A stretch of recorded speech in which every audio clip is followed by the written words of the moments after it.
இப்பொழுது நீங்கள் வேதத்தை நீங்கள் திருப்பிக் கொள்ளுங்கள். 2 தீமோத்தேயு 3ஆம் அதிகாரம் 16ஆம் வசனத்தை நம்ம வாசிக்க கேட்க போகிறோம். 2 தீமோத்தேயு 3ஆம் அதிகாரம் 16, 17ஆம் வசனங்கள். 2 தீமோத்தேயு. வேத வாக்கியங்கள் எல்லாம் தேவ ஆவியினால் அருளப்பட்டிருக்கிறது.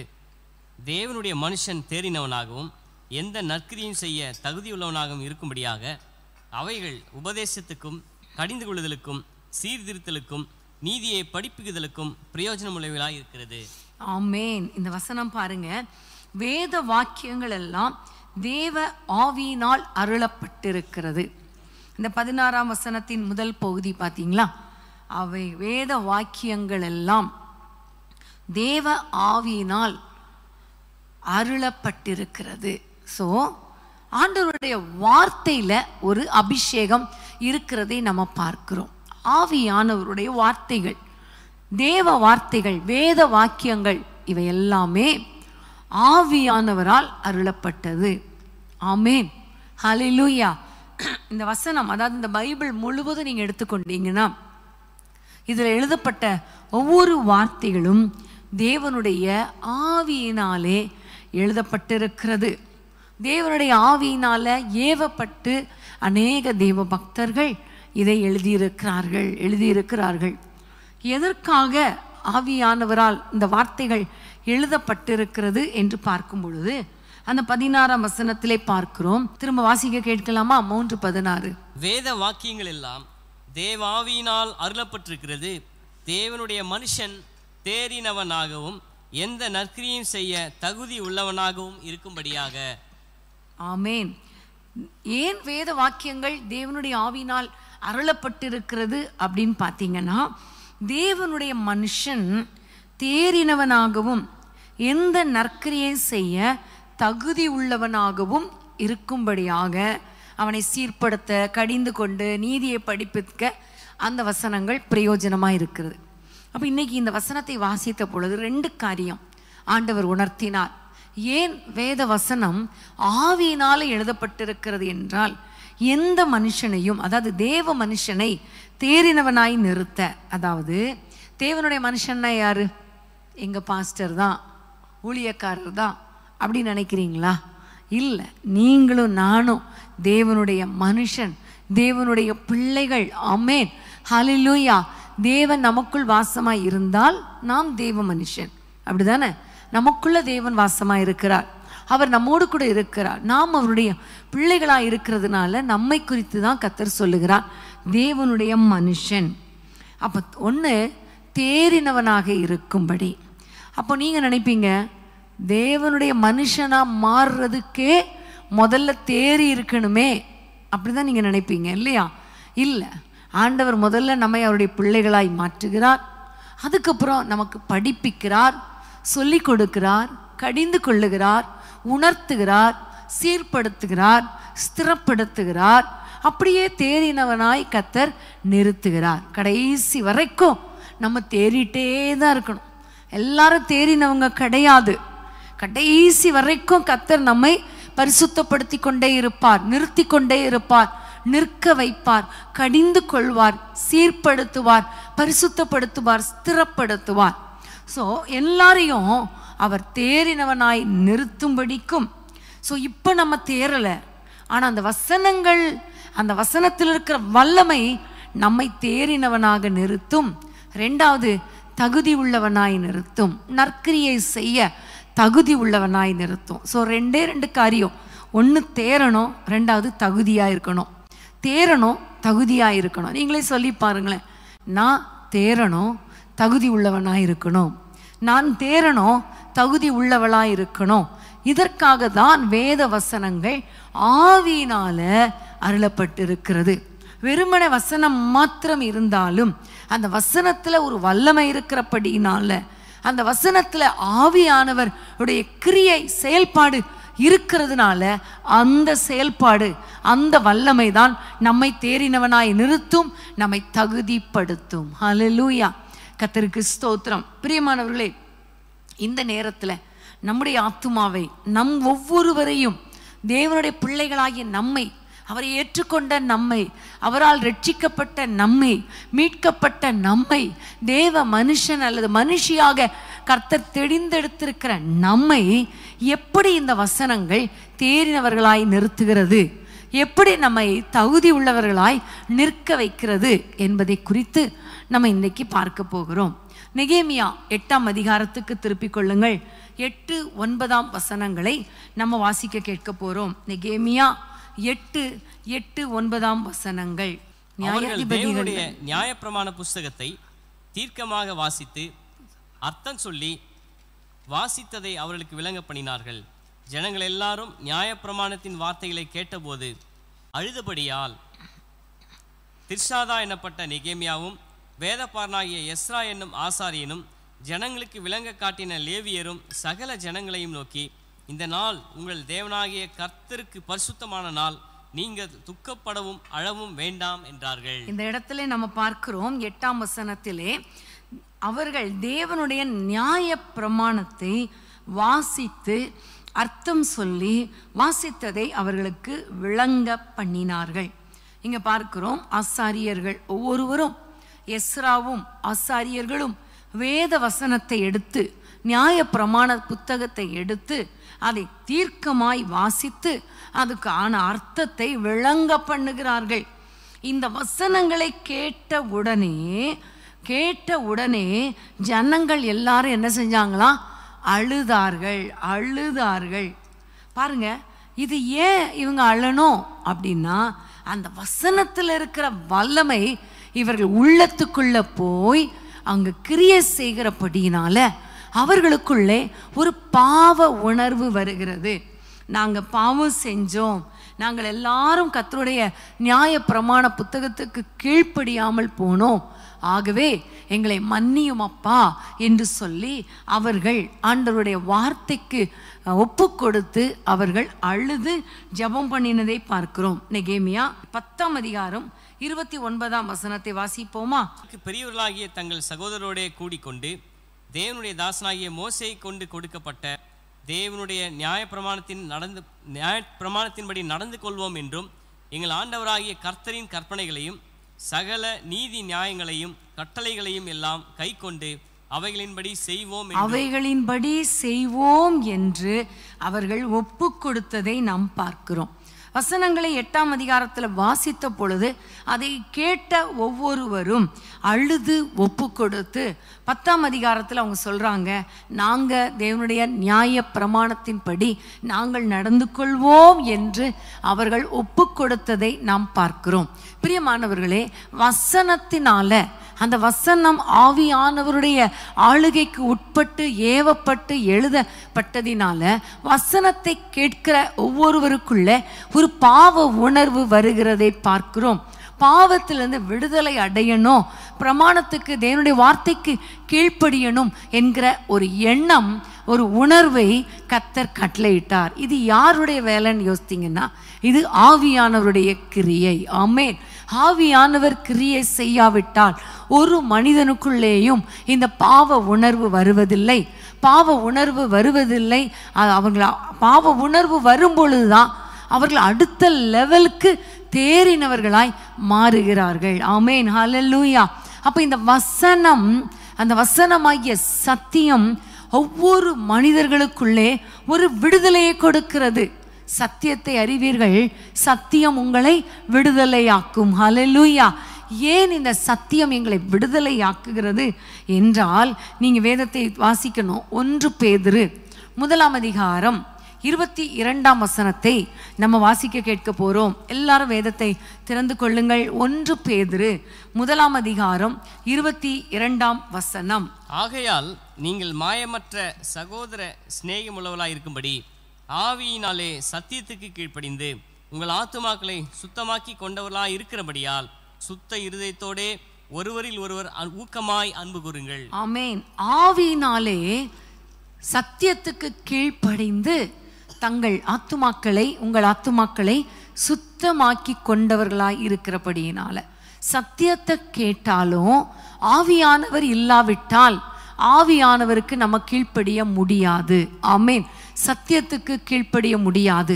சத்தியத்துக்கு கீழ்ப்படிய வைக்கிறது ஆவியானவருடைய கிரியை. ஆமென், ஹல்லேலூயா. பிரியமானவர்களே, நம்முடைய வாழ்க்கையில ஆண்டவரை ஏற்றுக்கொண்ட பிள்ளைகள் தான். ஆனால் அநேக நேரங்களில் பாவ அடிமைத்தனத்துக்குள்ள நாம் சிக்கி கொள்ளுகிறோம். அநேக நேரங்களில் பாவத்திலிருந்து விடுபட முடியவில்லை. தேவனுடைய வார்த்தைக்கு கீழ்ப்படிய முடியவில்லை. தேவன் விரும்புகிற அந்த பரிசுத்த வாழ்க்கை வாழ விரும்ப முடியவில்லை.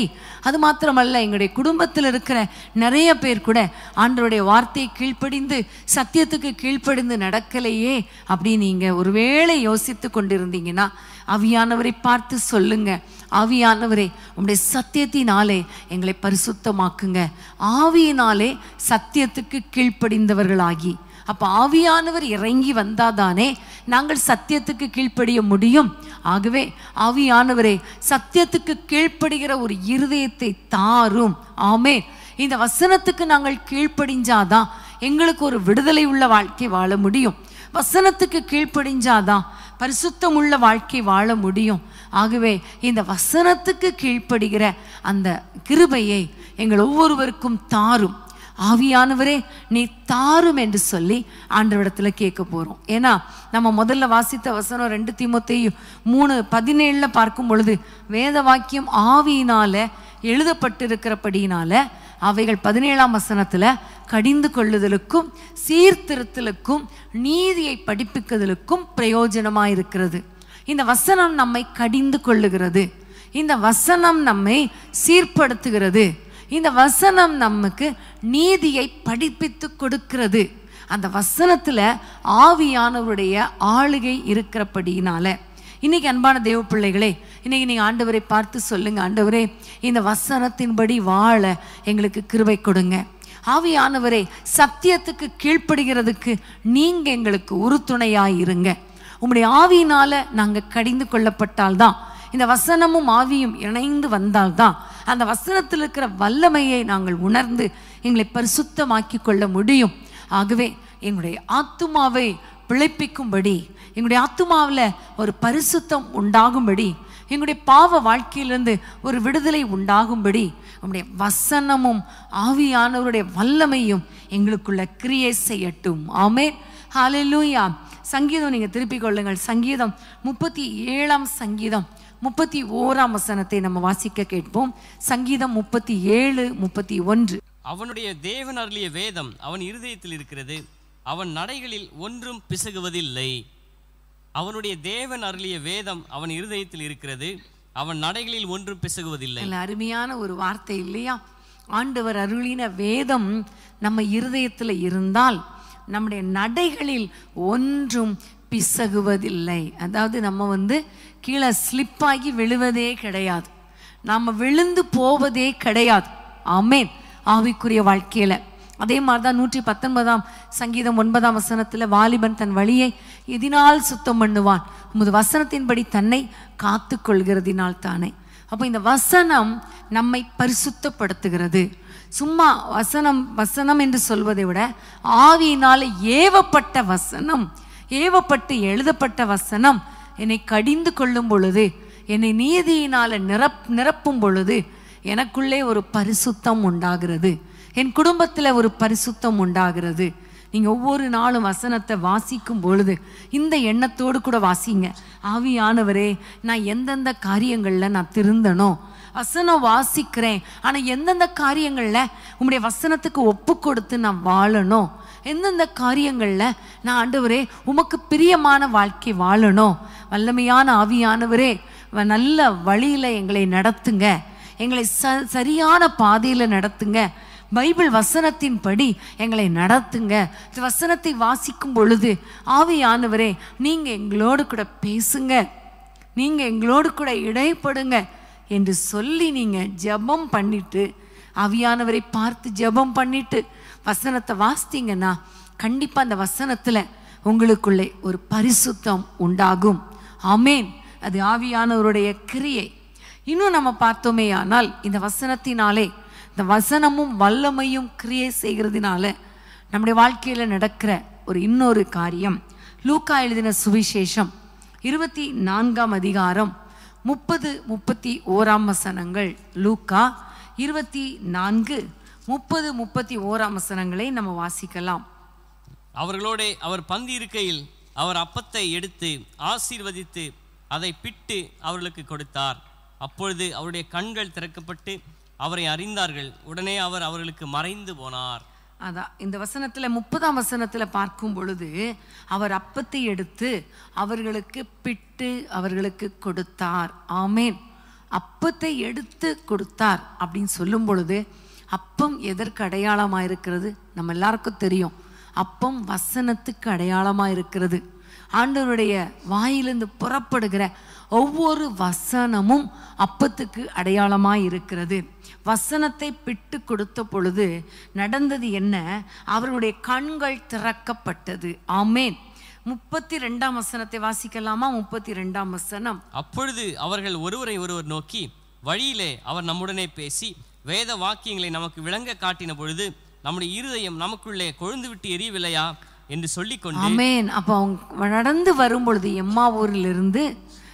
எருசலேமிலிருந்து சீஷர்கள் 2 பேர் அவங்க புறப்பட்டு எம்மாவூருக்கு நேராக புறப்பட்டு போன பொழுது அவங்களோடு கூட ஆண்டவர் நடந்து போகிறார்.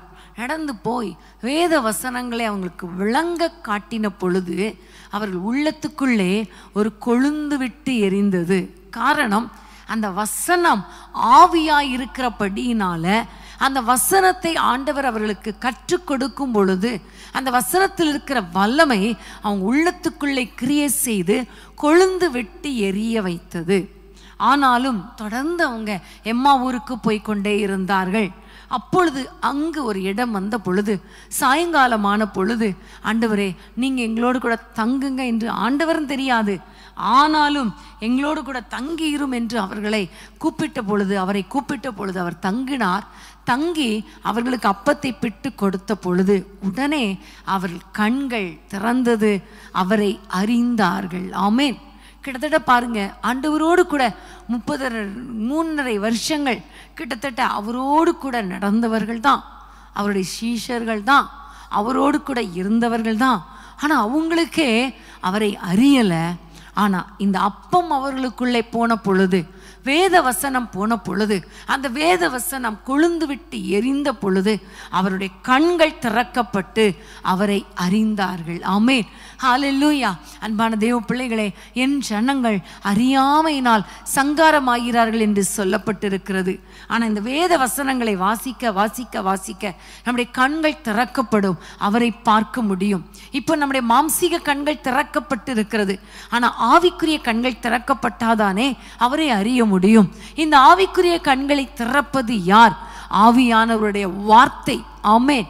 வசனமும் வல்லமையும், வசனமும் ஆவியானவரும், இந்த 2ம் நமக்குள்ளே இறங்கி வரும் பொழுது நம்முடைய கண்கள் திறக்கப்படும். அவரை அறிந்து கொள்ள கர்த்தர் கிருபை பாராட்டுவார். ஆமேன்.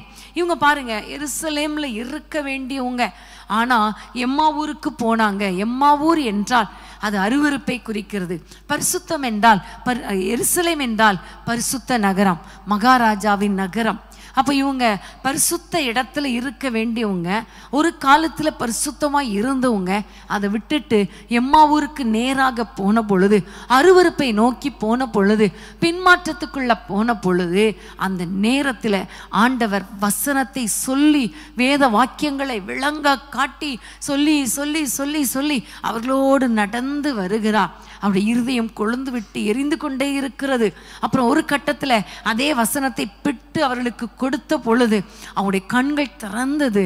அந்த திறந்த உடனே ஆண்டவரை அறிந்தார்கள் என்று நம்ம பார்க்கிறோம். வேதம் சொல்லுகிறது. 33ஆம் வசனத்தை வாசிப்போமா? 33. அந்நேரமே எழுந்திருந்து எருசலேமுக்கு திரும்பி போய் 11 அவர்களோடு இருந்தவர்களும் கூடி வர கண்டு. போதும். அந்நேரமே அவர்கள் எழுந்திருந்து. இந்த வசனம் ரொம்ப ஆச்சரியமான வசனம். அந்நேரமே அவர்கள் எழுந்திருந்து. இதே வேளையில் 28ஆம் வசனத்தை நீங்கள் பார்த்தீங்கன்னா 28, 29 அவங்க அந்த கிராமத்துக்கு சமீபமாகறாங்க. அப்போ ஆண்டவர் அப்புறம் போகிறவர் போல அவங்க காண்பிக்கிறார். அப்பொழுது அவங்க சொல்கிறாங்க, சாயங்காலம் ஆயிற்று, பொழுதும் போயிற்று, நீங்கள் எங்களோடு கூட வருந்தி நீங்கள் தங்கியிரும் என்று வருந்தி கேட்டுக்கொண்டாங்க. ஆண்டவரே ராத்திரி ஆயிடுச்சு, ஆண்டவர்னு சொல்லலை, இப்போ அவங்க யாருன்னே தெரியாதுல்ல, ஒரு மனிதர் என்று நினைத்து அவரை பார்த்து சொல்கிறாங்க, சாயங்காலம் ஆயிற்று, பொழுதும் போயிட்டு, கிட்டத்தட்ட இருட்டாயிருச்சு, நாங்கள் தனியாக தங்கணும், நீங்களும் எங்களோட தங்கியிருங்கன்னு சொல்கிறாரு. ஆனால் அப்பத்தை உட்கொண்ட பிறகு, அவரை அறிந்த பிறகு வேதம் சொல்லுகிறது அந்நேரமே எழுந்திருந்து எருசலேமுக்கு திரும்பி போனாங்க. அப்போ எந்த நேரத்தில் அவங்க எழும்பியிருப்பாங்கன்னு பாருங்க, இரவில் எழும்பியிருப்பாங்க இல்லையா? சாயங்காலம் ஆயிற்று, பொழுதும் போயிட்டு, வீட்டில் தங்கியாச்சு, அப்பத்தை எடுத்தாச்சு, அதை பிட்டு சாப்பிட்டாச்சு. கிட்டத்தட்ட ஒரு மணி நேரம் இந்த காரியம் நடந்திருக்குமா? அப்போது ராத்திரி நேரத்தில், இரவு நேரத்தில் அவங்க அந்த நேரத்திலேயே எழும்பிட்டாங்க. அப்போ சாயங்காலத்தில் அவங்களுக்கு பயமாக இருந்துச்சு, ஆனால் இரவு நேரத்தில் பயமே இல்லை. ஆனால் ஒரே ஒரு உணர்வு இருந்துச்சு, நம்ம ஆண்டவருடைய பிள்ளைகள் இந்த அப்பத்தை உண்ணும் பொழுதே நம்முடைய இருதயம் கொழுந்து விட்டு எரிகிறது, கண்கள் திறக்கப்பட்டுருச்சு, நம்ம இருக்கிற இடம் சரியில்லை, இது எம்மாவூர், எருசலேமுக்கு நம்ம திரும்பிடுவோம் என்று சொல்லி அவர்கள் திரும்பி விட்டார்கள். பிரியமானவர்களே, இதிலிருந்து நம்ம அறிந்து கொள்ளுகிற காரியம் என்னன்னா, ஒருவேளை ஆண்டவரை அறிந்த பிள்ளைகள் பின்மாற்றத்துக்குள்ள போயிருந்தால் இந்த வசனம் நம்மை சீர்படுத்தி கடிந்து மறுபடியும் எருசலேமுக்கு பரிசுத்த வாழ்க்கைக்குள்ளே கொண்டு வரும், பின்மாற்றத்திலிருந்து விடுதலையை கொண்டு வரும். ஆமேன். காரணம் அந்த வசனத்தில் இருக்கிற வல்லமை. ஆமேன். அந்த வசனத்தை கேட்க கேட்க, வசனத்தை வாசிக்க வாசிக்க வாசிக்க நம்ம ஆண்டவரை அறிந்து கொள்வது மாத்திரமல்ல, நம்முடைய நிலைமையும் நம்ம அறிந்து கொள்வோம். நம்ம எந்த இடத்துல இருக்கிறோம், இது சரியான இடமா, ஆண்டவரை விட்டு எவ்வளோ தூரம் நம்ம வந்திருக்கிறோம், பரிசுத்தத்தை விட்டு எவ்வளோ தூரத்தில் நம்ம இருக்கிறோம், இது எல்லாவற்றையும் அறிந்து கொள்ள ஆண்டவர் கிருபை பாராட்டுவார். ஆமென். அப்போ கிருபை பாராட்டுவது மாத்திரமல்ல, நமக்குள்ளே இருக்கிற அந்த கொழுந்து விட்டு எரிகிற அந்த வல்லமை, அந்த வசனத்தினால, அந்த வேத வாக்கியங்களினால, அந்த அப்பத்தை உண்டதினால ஏற்பட்ட வல்லமை நம்மளை எழுந்து நிற்க வைக்கும், மறுபடியும் பழைய வாழ்க்கை, பரிசுத்த வாழ்க்கைக்கு நேராக நம்மை நடத்தும். ஆமேன். ஹல்லேலூயா. அன்பான தேவ பிள்ளைகளை, இதுக்காக தான் பைபிளை அதிகமாக வாசிக்கணும். பைபிளை வாசிக்க விடமாட்டான் சாத்தான். ஏன்னா பைபிள் வாசிக்கிறவன் பரிசுத்தமாக இருப்பான். பைபிள் அதாவது பரிசுத்தமாக இல்லாதவன் பைபிளை வாசிக்க மாட்டான். நம்ம பைபிளை வாசித்தா நம்ம பரிசுத்தத்துக்கு நேராக கிட்ட போயிடுவோம். வசனம் நம்மை பரிசுத்தப்படுத்தி கொண்டே இருக்கும். நம்ம எந்த இடத்துல விழுந்திருக்கோம் காட்டும், எந்தெந்த இடத்துல சரிப்படுத்தணும் நமக்கு கடிந்து கொள்ளும். ஆவியானவர் நம்மை கடிந்து கொள்வார், நம்மை சீர்படுத்துவார். அதனால தான் பிசாசு நம்மளை பைபிள் வாசிக்கவே விடாது. அந்த ஆவி அப்படி கிரியை செய்யும். வசனத்துக்கிட்டவே வந்துடக்கூடாது. இவன் பைபிளை தூக்கிட்டாலே அவ்வளவுதான். பைபிளை தூக்கிட்டா ஆவியானவர் கிரியை செஞ்சிருவாரு.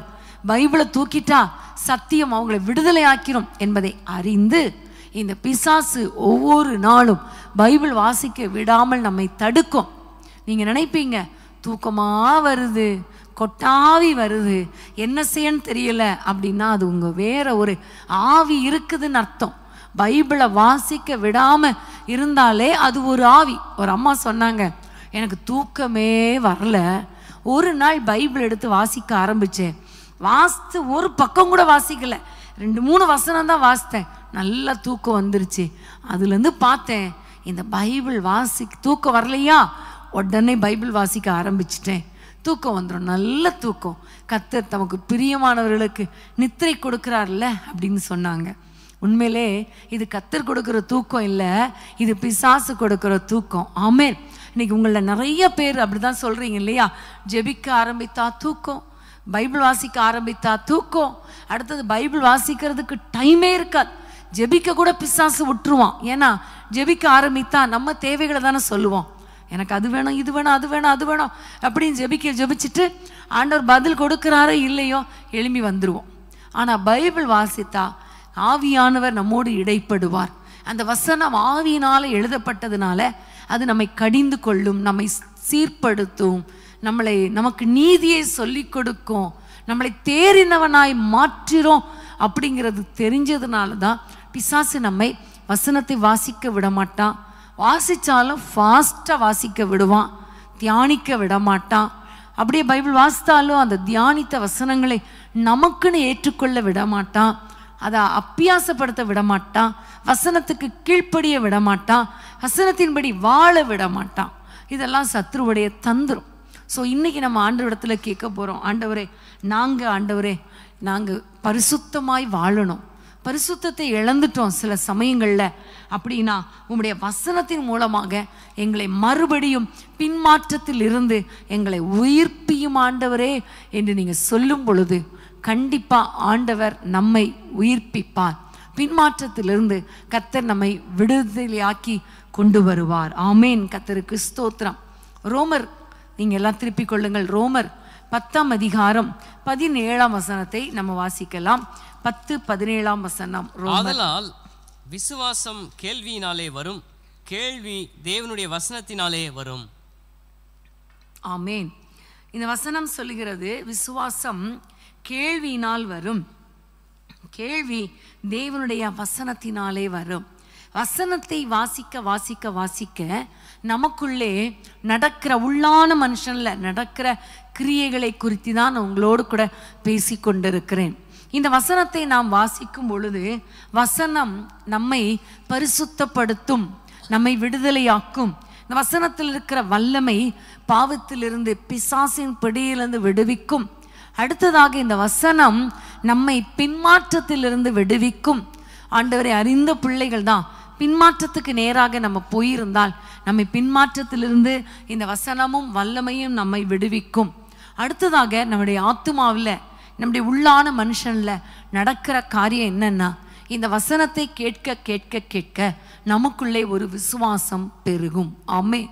ஹல்லேலூயா. வேத வசனத்தை கேட்கும் பொழுதெல்லாம் அந்த வேத வசனத்தில் ஆவியானவருடைய கிரியை இருக்கிறபடியினால நமக்குள்ளே ஒரு விசுவாசம் பெருகும். கர்த்தர் எனக்கு அற்புதங்களை செய்வார், நான் அவரோடு கூட இருக்கிறேன், அவர் என் மூலமாய் பெரிய காரியங்களை செய்வார், என்னை கொண்டு பெரிய காரியங்களை செய்வார். இப்படிப்பட்ட ஒரு விசுவாச காரியம், நம்ம விசுவாசம் நமக்குள்ளே பெருகும். ஆமேன். இன்னும் ஒரு வசனத்தை வாசித்தா நல்லா இருக்கும். 2 கொரிந்தியர் 4ஆம் அதிகாரம், வேதத்தை திருப்பிக் கொள்ளுங்கள். 2 கொரிந்தியர் 4ஆம் அதிகாரம் 13ஆம் வசனத்தை நம்ம வாசிக்க கேட்கலாமா? 13. விசுவாசித்தேன் ஆகையால் பேசினேன் என்று எழுதியிருக்கிறபடி நாங்களும் அந்த விசுவாசத்தின் ஆவியை உடையவர்களாயிருந்து விசுவாசிக்கிறபடியால் பேசுகிறோம். ஆமென். விசுவாசித்தேன் ஆகையால் பேசினேன். அப்போ நம்ம விசுவாசம் நமக்குள்ள வரும் பொழுது விசுவாசத்தின் ஆவி உடையவர்களாய் கர்த்தர் நம்மை மாற்றுகிறார். ஆமென். ஹல்லேலூயா. வசனத்தை வாசிக்க வாசிக்கதான், வசனத்தை கேட்க கேட்கதான் விசுவாசம் நமக்குள் வளரும். அந்த விசுவாசம் எப்படிப்பட்டது? விசுவாசத்தின் ஆவியும் நமக்குள்ளே வந்து விடுகிறது. ஆவியின் வரங்கள்ல ஒன்று விசுவாசம் இல்லையா? ஆவியின் 9 வரங்களில் ஒன்று விசுவாசம். இந்த விசுவாசத்தின் ஆவி உடையவர்களாய் நம்ம இருப்பது எப்பொழுது தெரியுமா? இந்த வசனத்தை வாசிக்கும் பொழுது நம் உள்ளத்துக்குள்ள ஒரு அபிஷேகம் கடந்து வரும். நம்ம ஏதாவது சோர்ந்து போய் இருக்கும் பொழுது இந்த வார்த்தையை நம்ம வாசித்தோன்னு வைங்களேன், நமக்குள்ளே ஒரு விசுவாசம் பெருகும். அப்படியே ஒரு விசுவாசம் பெருகும்.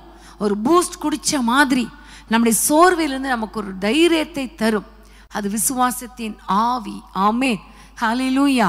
அப்போ இந்த வசனம் ஆவியானவரால் ஏவப்பட்டு எழுதப்பட்டு இருக்கிறபடினால அந்த வசனத்தில் அந்த விசுவாசத்தின் ஆவி இருக்கிறது. அந்த விசுவாசத்தின் ஆவி நமக்குள்ளே வேரூன்றும் பொழுது இந்த உலகத்தில் நம்ம சோர்ந்து போகாதபடிக்கு எந்த பிரச்சனை வந்தாலும் தைரியமாய் நிற்க வைக்கிறது. அதுக்காக தான் பைபிளில் நிறைய காரியங்கள் திருஷ்டாந்தங்களாக எழுதப்பட்டிருக்கிறது. இதை வாசிக்கும் பொழுது ஆவியானவர் நமக்குள்ளே விசுவாசத்தை பெருக பண்ணுவார். ஆவியானவருடைய கனிகள் வரங்களில் ஒன்றாகிய அந்த விசுவாச வரத்தை நமக்குள்ளே அனல் மூட்டுவார். அந்த விசுவாசத்தின் ஆவி உடையவர்களாக இருக்கும் பொழுது நம்ம விசுவாசத்தை பேசுவோம். ஆண்டவர் என்னை ஆண்டவரால் முடியும், என்னை பலப்படுத்துகிற கிறிஸ்துவினாலே எல்லாவற்றையும் செய்ய எனக்கு பலனுண்டுன்னு சொல்லுவோம். பலவீனன் எவனும் தன்னை பலவான் என்று சொல்லி இருக்கிறபடினால அந்த வசனத்தை நம்ம சொல்லுவோம். எபிரேயர்ல சொல்லப்பட்டது போல கர்த்தர் சகாயர், யார் நமது பட்சத்தில் இருக்க முடியும் என்று எழுதியிருக்கிறதே. ஆகவே நான் தைரியம் கொண்டு நான் சொல்லுவேன் என்றெல்லாம் வேதத்திலே சொல்லப்பட்டிருக்கிறது இல்லையா? அப்போ வசனத்தை படிக்க படிக்க படிக்க தான் நமக்குள்ளே ஒரு விசுவாசத்தின் ஆவி உருவாகும். அந்த விசுவாசத்தின் ஆவி நமக்குள்ள எழும்பும் பொழுது நம்ம விசுவாச வார்த்தைகளை பேசுவோம். ஸோ வசனமும் வல்லமையும் கிரியை செய்யும் பொழுது நமக்குள்ளே விசுவாசம் பெருகும். ஆமேன், ஹல்லேலூயா, கர்த்தருக்கு ஸ்தோத்திரம். அடுத்ததாக இந்த வசனம் நம்முடைய ஆத்துமாவை என்ன செய்யும்? ஆவியானவரும் வசனமும் வல்லமையும் நம்முடைய உள்ளான மனுஷனை எப்படி உயிர்ப்பிக்கிறது என்பதை குறித்து தான் நம்ம பார்த்து கொண்டிருக்கிறோம் இல்லையா? சங்கீதம் 39 சங்கீதம் 3 வசனத்தை நம்ம வாசிக்கலாம். சங்கீதம் 39:3. சங்கீதம் 39:3. எனக்குள்ளே அனல் கொண்டது, நான் தியானிக்கையில் அக்கினி மூண்டது, அப்பொழுது என் நாவினால் விண்ணப்பம் செய்தேன். ஆமேன். என் இருதயம் எனக்குள்ளே அனல் கொண்டது, நான் தியானிக்கையில் அக்கினி மூண்டது. தியானிக்கையில் அப்படின்னா நம்ம மெடிடேட் பண்ணும் பொழுது, எதை மெடிடேட் பண்ணும் பொழுது? வசனத்தை தியானிக்கும் பொழுது. வசனத்தை தியானிக்க தியானிக்க தியானிக்க நம்முடைய உள்ளத்துக்குள்ளே ஒரு அக்கினி உண்டாகும். ஆமேன், ஹல்லேலூயா. அதான் நான் சொன்னேன் இல்லையா, முதல்ல வசனத்தை வாசிக்க வாசிக்க ஒரு அக்கினி அபிஷேகம் வந்து நம்மை பரிசுத்தப்படுத்தும். வசனத்தை தியானிக்க தியானிக்க தியானிக்க அந்த வசனத்தில் இருக்கிற வல்லமை நம்மை பின்மாற்றத்திலிருந்து விடுவிக்கும். வசனத்தை வாசிக்க வாசிக்க வாசிக்க தியானிக்க தியானிக்க அந்த விசுவாசத்தின் ஆவி நமக்குள்ளே கிரியை செய்து நம்ம விசுவாசம் உடையவர்களாய் பேசுகிறவர்களாய், விசுவாச வார்த்தைகளை பேசுகிறவர்களாக, சோர்ந்து போகாதபடி தைரியம் உடையவர்களாய் கர்த்தர் மாற்றுவார். குறிப்பாக நம்முடைய ஆத்துமாவில் ஒரு பலனை, ஒரு தைரியத்தை கொடுப்பார். இந்த வசனத்தை பார்க்கும் பொழுது தியானிக்க தியானிக்க தியானிக்க அந்த அபிஷேகம், அந்த வசனத்தில் இருக்கிற வல்லமை நமக்குள்ளே ஒரு அக்கினி மூள வைக்கிறது.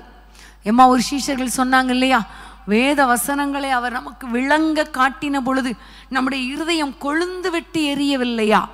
அப்போ இந்த வசனத்தை நம்ம வாசித்து, ஆவியானவரே எனக்கு விளங்க சொல்லித்தாங்க, விளங்க காட்டுங்கன்னு கேட்கும் பொழுது நமக்குள்ளே ஒரு அக்கினி மூடும். அந்த அக்கினி நம்ம என்ன செய்ய வைக்குமா? ஜெபிக்க வைக்கும். ஆமேன், ஹல்லேலூயா. இந்த வசனத்தை தியானிக்கும் பொழுது ஆவியானவருடைய கிரியை என்ன தெரியுமா? அந்த அக்கினியோடு கூட, அந்த ஒரு வல்லமையோடு கூட, அந்த ஒரு அனலோடு கூட நம்மை ஜெபிக்க வைப்பார். ஆமேன், ஹல்லேலூயா. ஒரு ஜெப ஆவி இந்த வசனத்திலிருந்து நமக்குள்ளே இறங்கி வரும். ஆமேன், ஹல்லேலூயா. நீங்க வசனத்தை வாசித்து பாருங்க.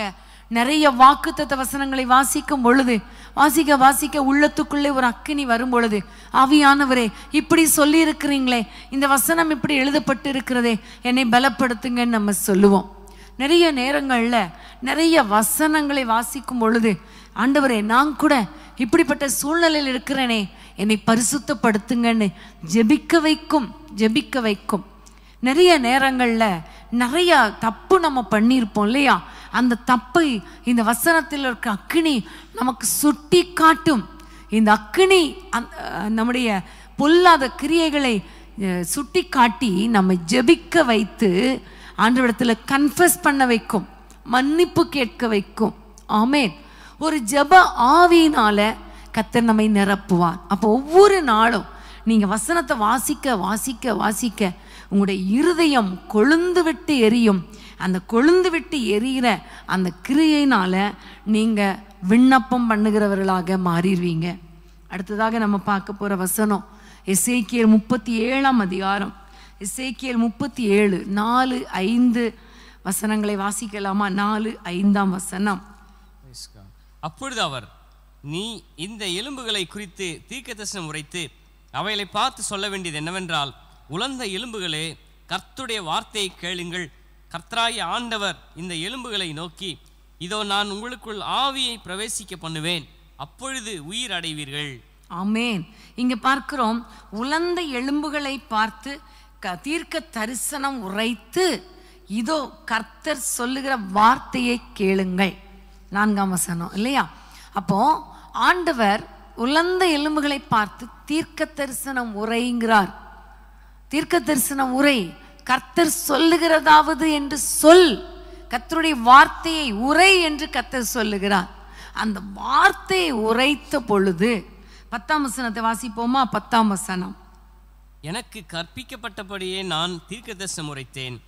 அப்பொழுது ஆவி அவர்களுக்குள் பிரவேசிக்க அவர்கள் உயிரடைந்து காலொன்றி மகா பெரிய சேனையாய் நின்றார்கள். ஆமென். தீர்க்க தரிசனம் உரைத்த பொழுது, தீர்க்க தரிசனம்னா என்ன? கர்த்தருடைய வார்த்தை, கர்த்தருடைய வசனம். இந்த வசனத்தை நாம் உரைத்த பொழுது அந்த ஆவியானவர் இறங்கி வந்து அவர்களுடைய உள்ளே நுழைந்து அவர்கள் உயிரடைந்து காலூன்றி மகா பெரிய சேனையாய் நின்றார்கள். பிரியமானவர்களே, நம்ம ஆண்டவருடைய வார்த்தையை பேசும் பொழுது, அந்த வார்த்தையில் இருக்கிற அபிஷேகம் கடந்து போகும் பொழுது நம்முடைய ஆத்துமாவில் ஒரு உயிர் மீட்சியை கர்த்தர் கொடுப்பார். ஆமென், ஹல்லேலூயா. அன்றைக்கு அந்த உலர்ந்து போன எலும்புகளுக்குள்ளேயே வார்த்தை வந்த பொழுது ஆவியானவர் இறங்கி அவர்களை உயிர்ப்பித்தது உண்மையானால், நம்முடைய உள்ளான மனுஷன் சோர்ந்து போகிற நேரத்தில், நம்பிக்கை ஏற்று போகிற சூழ்நிலையில், உலர்ந்த எலும்பு போல வாழ்க்கையே இல்லை என்று நினைக்கிற அந்த சூழ்நிலையில் கர்த்தருடைய வார்த்தையை பேசும் பொழுது, கர்த்தருடைய வார்த்தையை பேச பேச பேச, கர்த்தருடைய வசனத்தை உரைக்க உரைக்க உரைக்க அதில் இருக்கிற அபிஷேகம் கடந்து வந்து நம்மை உயிர்ப்பிக்கும். ஆமென். யோவான் 6ஆம் அதிகாரம் 63ஆம் வசனம் சொல்லுகிறது, ஆவியே உயிர்ப்பிக்கிறது. கர்த்தருடைய வசனம் ஆவியாயும் ஜீவனாயும் இருக்கிறது. 6ஆம் வசனம் அதிகாரம் 63ஆம் வசனம். ஆமென். அப்ப கர்த்தருடைய வார்த்தை ஆவியாய் இருக்கிறது, ஜீவனாய் இருக்கிறது. இந்த ஆவி நம்மை உயிர்ப்பிக்கிறது. ஹல்லேலூயா. இன்னைக்கு முழுசுமே உள்ளான மனுஷனுக்குள்ள இந்த வசனம் செய்கிற கிரியை, வசனத்தின் மூலமாக ஆவியானவர் செய்கிற கிரியை. ஆமென். இன்றைக்கு ஒருவேளை நீங்கள் சோர்ந்து போயிருந்தா ஆண்டவரை பார்த்து சொல்லுங்க, இந்த வசனத்துல வசனம் ஆவியாயும் ஜீவனாயும் இருக்குல்லவா, அந்த ஆவியினால எங்களை உயிர்ப்பியும் ஆண்டவரே. அந்த ஆவி உயிர்ப்பிக்குமே. இந்த வசனத்தினால் வருகிற அபிஷேகம் எங்கள் ஒவ்வொருவரையும் உயிர்ப்பிக்கட்டும். நாங்கள் எழுந்து நின்று ஒரு சேனையாய் எழும்ப, உமக்காக எழும்பும்படி கர்த்தர் கிருபை பாராட்டுங்கன்னு ஜெபம் பண்ணும் பொழுது இந்த வசனம் உங்களை உயிர்ப்பிக்கும். இன்னும் ஒரே ஒரு வசனம் வாசித்து நம்ம ஜெபிக்க போறோம். யோவான் 6ஆம் அதிகாரம் 48ஆம் வசனம். யோவான் 6:48. ஜீவ அப்பம் நானே. 54ஆம் வசனம் தொடர்ந்து, என் மாம்சத்தை புசித்து என் இரத்தத்தை பானம் பண்ணுகிறவனுக்கு நித்திய ஜீவன் உண்டு, நான் அவனை கடைசி நாளில் எழுப்புவேன். ஆமென். ஆண்டவர் சொல்லுகிற வார்த்தை, நீ இந்த மாம்சத்தை புசித்து இரத்தத்தை பானம் பண்ணுகிறவன். அதாவது ஆண்டவருடைய மாம்சம் இரத்தம் எது அடையாளம்? வசனத்துக்கு அடையாளம், ஜீவ அப்பத்துக்கு அடையாளம். இந்த வசனத்தை நாம் உட்கொள்ள உட்கொள்ள உட்கொள்ள நமக்கு நித்திய ஜீவனை கர்த்தர் கொடுப்பார். ஹல்லேலூயா, ஹல்லேலூயா. ஆண்டவர் சொல்லுகிறார், நித்திய ஜீவன் உங்களுக்கு உண்டு. யோவான் 5ஆம் அதிகாரத்துக்கு திருப்பிக் கொள்ளுங்கள். 24ஆம் வசனம். 5:24 வாசிப்போம். யோவான் 5:24. நான் என் வசனத்தை கேட்டு என்னை அனுப்பினவரை விசுவாசிக்கிறவனுக்கு நித்திய ஜீவன் உண்டு, அவன் ஆக்கினை. போதும் போதும். என் வசனத்தை கேட்டு அனுப்பினவரை விசுவாசிக்கிறவனுக்கு நித்திய ஜீவன் உண்டு. ஆமென். வேத வசனங்களை ஆராய்ந்து பாருங்கள், அவைகளால் உங்களுக்கு நித்திய ஜீவன் உண்டு என்று வசனம் சொல்லப்பட்டிருக்கிறது இல்லையா? அப்போ பாருங்க, இந்த வசனமும் அந்த வசனத்தில் இருக்கிற வல்லமையோ படிப்படியாய் நம்மை தேறினவனாய் நிறுத்துகிறது. பாவத்தில் இருக்கிறவர்களை பரிசுத்தப்படுத்துகிறது. பின்மாற்றத்தில் இருக்கிற நம்மை பின்மாற்றத்திலிருந்து விடுதலை கொடுக்கிறது. விசுவாசமே இல்லாத நம்மை விசுவாச ஆவியினால நிரப்பி நம்மை விசுவாசிக்க வைக்கிறது. விசுவாசத்தினால பெரிய காரியங்களை செய்கிறவர்களாய் நம்மை மாற்றுகிறது. அது மாத்திரமல்ல, இந்த வசனத்தில் இருக்கிற வல்லமையினால, அந்த அக்கினியினால ஜெபிக்கிறவர்களாய் இந்த வசனம் நம்மை மாற்றுகிறது. இந்த வசனத்தை உரைக்கும் பொழுது வசனத்தில் இருக்கிற ஆவி உட்பிரவேசித்து நம்மை உயிர்ப்பிக்கிறது, கர்த்தருக்காக வாழ வைக்கிறது. எல்லாவற்றுக்கும் மேலாக இந்த உலக ஓட்டத்தை முடிக்கும் பொழுது இந்த வேத வசனங்கள் இது ஆவியாயும் ஜீவனாயும் இருக்கிறபடியா அதை விசுவாசிக்கிறவர்களுக்கு நித்திய ஜீவனை கொடுக்கிறது. ஆமென், ஹல்லேலூயா. கடைசியில் நித்திய ஜீவனை நம்ம பெற்றுக்கொள்ள போகிறோம். ஸோ இந்த நேரத்தில் ஆத்துமாவில் ஒரு வாழ்க்கை கொடுக்கிற இந்த வசனம், ஆவிக்குரிய வசனம், ஆவியினால எழுதப்பட்டு ஏவப்பட்டு அருளப்பட்ட அந்த வசனம் ஆவியும் அதாவது வசனமும் வல்லமையும் நமக்கு எவ்வளோ ஆசீர்வாதங்களை கொடுக்கிறது இல்லையா? அப்போ இந்த வசனத்தை நீங்கள் ஆவியில் நிரம்பி வாசிக்கணும், அபிஷேகத்தோடு வாசிக்கணும். ஆவியில் நிரம்பி வாசித்து அந்த வசனங்களை ஆவியில் நிரம்பி கன்ஃபஸ் பண்ண அதை உட்கொள்ள உங்கள் வாழ்க்கையில் இப்படிப்பட்ட மாற்றங்களை கர்த்தர் உண்டாக்குவார். எல்லாரும் கண்களை மூடி ஆண்டவரை நோக்கி நம்ம ஜெபம் பண்ணுவோம். ஆவியானவரே, இந்த வசனத்தை வாசிக்கும் பொழுது என்னை தேறினவனாய் நிறுத்துங்க. என்னுடைய உள்ளான மனுஷனில் ஒரு பெரிய மாற்றம் உண்டாகட்டும். என்னுடைய உள்ளான மனுஷனில் ஒரு உயிர்ப்பிக்கிற அனுபவம் உண்டாகட்டும். எல்லாவற்றுக்கும் மேலாக கடைசியில் நித்திய ஜீவனை பெற்றுக்கொள்ள எங்களுக்கு கிருபை தாரும். இன்னைக்கு முழுவதும் நம்ம ஆவிக்குரிய வாழ்க்கையை குறித்து பார்த்துருக்கிறோம். ஆவியானவருடைய அந்த வசனத்தினால் வருகிற ஆவிக்குரிய வாழ்க்கையை பார்த்துருக்கிறோம் இல்லையா? இன்னைக்கு நம்ம ஆண்டவரிடத்தில் சொல்ல போகிறோம், ஆண்டவரே என் ஆத்துமா வாழட்டும், என்னுடைய ஆவி உயிர்ப்பிக்கப்படட்டும். வேதம் சொல்லுகிறது, பிரியமானவனே உன் ஆத்துமா வாழ்வது போல நீ எல்லாவற்றிலும் வாழ்ந்து சுகமாயிரு. அப்போ அந்த ஆத்துமா வாழ்ந்துருச்சுன்னா, இந்த வசனத்தினால ஆத்துமா வாழ்ந்துருச்சுன்னா, ஆவிக்குரிய வாழ்க்கையில ஒரு பெரிய மாற்றம் உண்டாயிருச்சுன்னா, உலக பிரகாரமான ஆசீர்வாதங்கள் நம்மை தேடி வரும். நம்ம எல்லாவற்றிலும் வாழ்ந்து சுகமாயிருப்போம். ஆகவே ஆத்துமாவை வாழ வைக்கிற இந்த வசனம் வல்லமை, இந்த ரெண்டத்தையும் நம்ம பிடித்து கொள்வோம். வசனங்களை வாசிக்கும் பொழுது அந்த வல்லமை வெளிப்படும். ஆமேன், ஹல்லேலூயா. எல்லாரும் ஜெபிக்கலாமா? அன்பின் ஆண்டவரே, உம்மை நோக்கி நாங்கள் பார்க்கிறோம் ஐயா. இந்த வசனமும் வல்லமையும் குறித்து, ஆவியானவருடைய கிரியைகளை குறித்து, ஆத்துமாவில் ஒரு கிரியைகளை குறித்து எங்களுக்கு கற்றுக் கொடுத்தீங்களே தகப்பனே, உமக்கு ஸ்தோத்திரம் அப்பா, உமக்கு ஸ்தோத்திரம் அப்பா. இயேசுவின் நாமத்தில் ஆண்டவரே, இந்த வசனத்தில் இருக்கிற வல்லமை ஒவ்வொரு குடும்பத்தையும் பரிசுத்தப்படுத்தட்டும். சத்தியத்தினாலே உம்முடைய பிள்ளைகள் விடுதலை அடைவார்களாக. ஆவியானவரே, வசனத்தின் மூலமாக நம்முடைய பிள்ளைகளை விடுவிப்பீராக. ஆண்டவரே, நீர் ஆண்டவரே இறங்கி விசுவாசத்தினால நிரப்பி பின்மாற்றத்தில் இருக்கிற பிள்ளைகளை உயிர்ப்பித்து, சோர்ந்து போன பிள்ளைகளை, உலர்ந்து போன நம்முடைய பிள்ளைகளை தைரியப்படுத்தி தட்டி எழுப்பி உயிர்ப்பித்து ஆண்டவரை கடைசியில நித்திய ஜீவனை பெற்றுக் கொள்ளுகிற கிருபை கொடுங்கப்பா. தேறினவர்களாக நிறுத்துங்கப்பா. வேத வசனங்களில் ஆவியினால ஏவப்பட்டு எழுதப்பட்டபடியால் எங்களை தேறினவர்களாய் நிறுத்தும், எங்களை தேறினவர்களாய் நிறுத்தும். இயேசுவின் நாமத்தில் வசனத்தின் மூலமாய் கண்டித்து உணர்த்துங்க ராஜா. வசனத்தில் இருக்கிற வல்லமை எங்கள் ஒவ்வொருவருக்குள்ள கடந்து வரட்டும் அப்பா. இந்த வசனத்தினால எங்களுடைய ஆத்துமா வாழும் பொழுது எல்லாருடைய ஆவிக்குரிய வாழ்க்கை மாத்திரம் அல்ல, உலக பிரகாரமான வாழ்க்கை வாழும் அல்லவா, சமாதானம் உண்டாகும் அல்லவா.